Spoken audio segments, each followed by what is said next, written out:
Kalau mau bandingkanlah secara persentase sehingga kita bisa menjadi orang yang adil sejak dalam pikiran.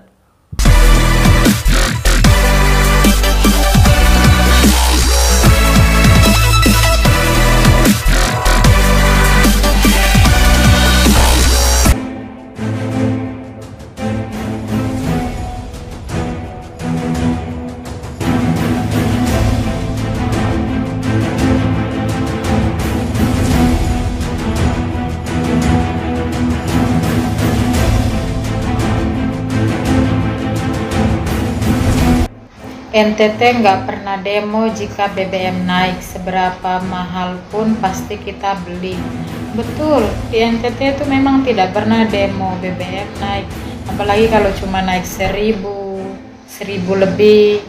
Orang tidak pernah demo sih, untuk apa juga demo?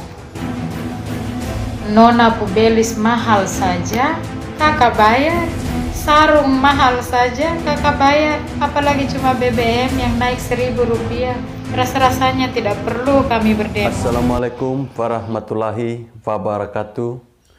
Salam, salve, Om Swastiastu, Namo Buddhaya, salam kebajikan. Kenaikan BBM di era SBY itu mencapai 300%. Jika dibandingkan dengan kenaikan BBM di era Presiden Jokowi yang hanya sebesar 30%. Jadi buat para kadrun, kalau Anda mau nyinyir, pakai data dong. Jangan Anda asal nyinyir-nyinyir saja. Kenaikan bahan bakar minyak tertinggi sebenarnya bukan pada era Presiden Joko Widodo, melainkan pada era Presiden Susilo Bambang Yudhoyono yang kita kenal partainya itu sering ngebacot soal kebijakan dari Presiden Joko Widodo. Saya kira apa yang dikerjakan oleh Presiden Joko Widodo sudah sangat tepat dalam mengikuti harga minyak dunia, sehingga kenaikan harga minyak itu harus terjadi. Kita melihat bagaimana Presiden Joko Widodo dan pemerintahannya sudah bekerja keras untuk mengontrol harga-harga bahan bakar dan juga komoditas sehari-hari di Indonesia. Kita tahu kan sekarang kan tidak ada subsidi lagi. Dan makanya harga barang itu pasti menyesuaikan sama komoditi dunia dong.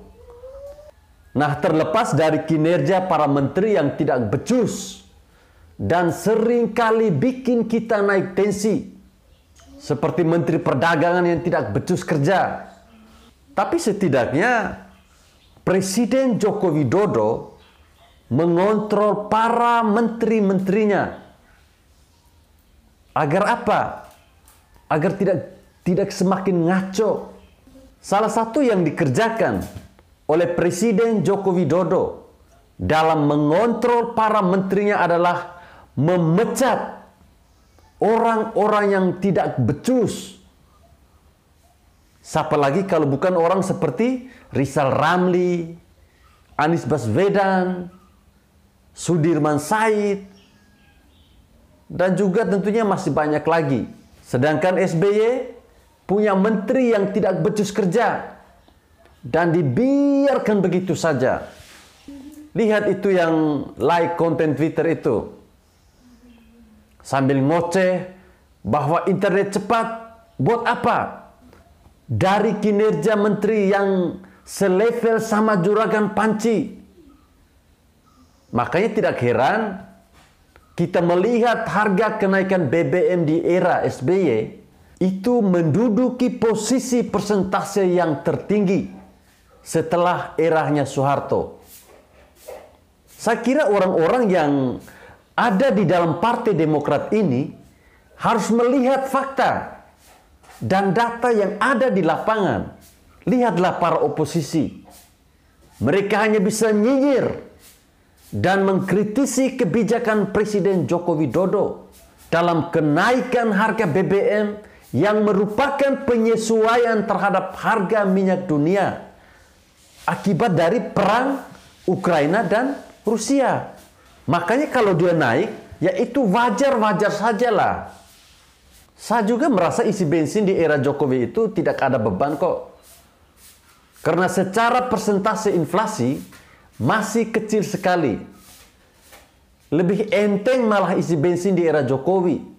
Apalagi orang-orang konyol seperti anggota Greenpeace yang mengatakan bahwa ada kapal Pertamina yang mengambil minyak dari Rusia di tengah-tengah kondisi Rusia yang menyerang Ukraina. Seolah-olah mereka ini mau membuat sebuah penggiringan opini bahwa Indonesia masih bekerja sama dengan Rusia yang merupakan agresor kepada Ukraina. Nah, ini adalah tindakan yang konyol, yang tidak penting dilakukan oleh orang-orang yang merasa dirinya sebagai social justice warrior, yakni anggota Greenpeace. Kita kembali kepada harga minyak dunia. Kita melihat bahwa pengaturan harga BBM di era SBY jauh lebih tidak becus ketimbang pengaturan harga BBM di era Presiden Joko Widodo.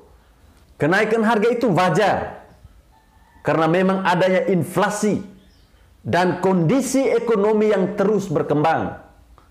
Kita bisa paham dengan logika seperti ini. Dulu mungkin orang tua kita puas dengan gaji 400.000 per bulan.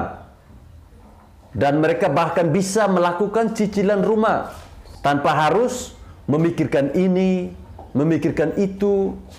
Sedangkan sekarang gaji buruh itu, ya kita berbicara minimal saja, itu ada di angka sekitar 3 juta atau bahkan sampai 4 jutaan. Itu kalau di Jakarta ya. Oke, sekarang coba kita lihat datanya terkait dengan persentase kenaikan harga BBM di era SBY dan juga era Presiden Jokowi.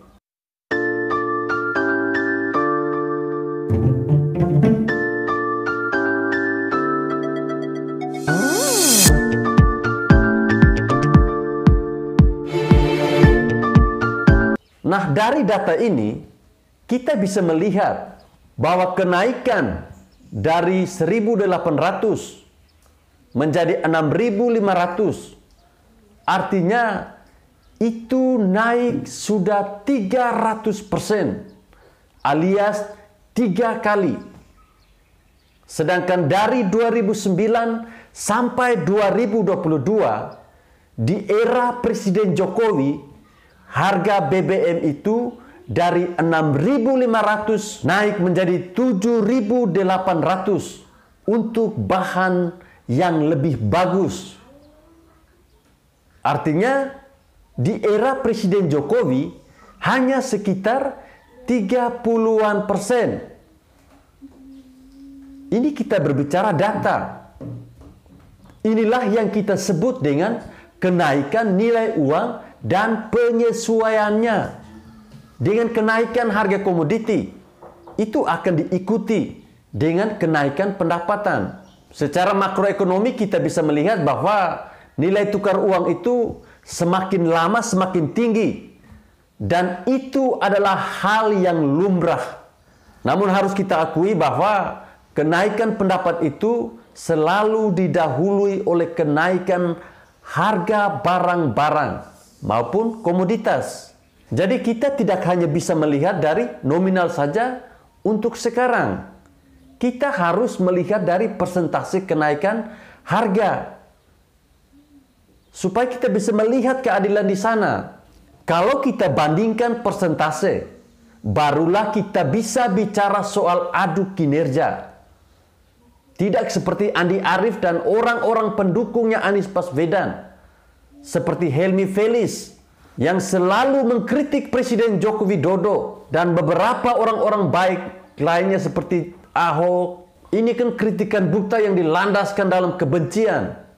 Para kadrun ini tidak berani melihat persentase kenaikan harga BBM di eranya SBY yang katanya sih bisa sampai 300%, alias 3 kali lipat coy. Sedangkan di era Jokowi kenaikan harga BBM itu mungkin hanya ada di angka 20-30% saja. Nah, sesuai dengan hukum inflasi ekonomi, ini masih bisa dikatakan dalam ambang batas wajar. Kalau di era SBY, akan kita tahu bahwa harga BBM dibuat begitu naik tinggi melambung keluar angkasa. Namun pada saat mau pilpres, kedua kalinya harga BBM diturunkan.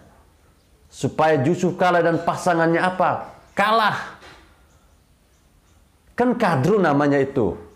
SBY pintar sekali dalam melakukan hal ini, tapi dia tidak mempertimbangkan buah yang ia sedang tunggu untuk bermekaran.